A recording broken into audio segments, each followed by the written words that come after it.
Euskadiko etxebizitza legearen aurre proiektua aurkeztua izan da.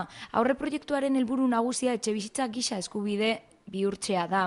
Errekurtso ekonomiko gutxien dituzten biztanleek epaitegietan eskatu ahal dutena hain zuzen. Etxebizitza eskuratzeko zailtasun handienak dituztenei zuzenduta dago eskubide hau.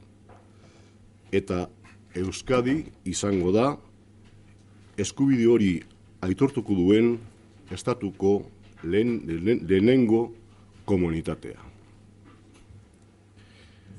Legeak besterik beste etxebizitzaren erregimen juridikoa arautu nahi du.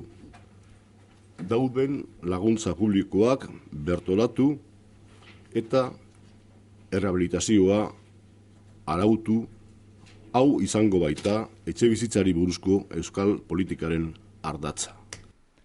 Legea urte honen amaieran legebiltzarrara erabatea aurre ikusten da. Hor eztabaida politikoari hasiera emanez. Legeak babes publikoko etxebizitzaren araudi juridikoa ere arautu nahi du.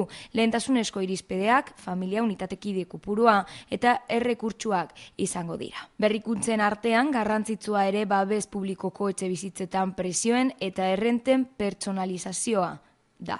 Lege berri honi esker, babes ofizialeko etxebizitzaren nahitaezko desjabetzea gauzatzeko aukera. Etxebizitza ohiko bizitoki eta iraunkorra ez den egoeretan. Bidezko arrazoirik gabe etxebizitza urtebete baino gehiago hutsik izatea edo etxebizitza ez zaintzea, adibidez.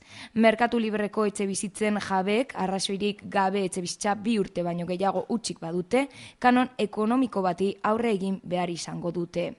Birgaitzea da legearen lehentasunetako bat.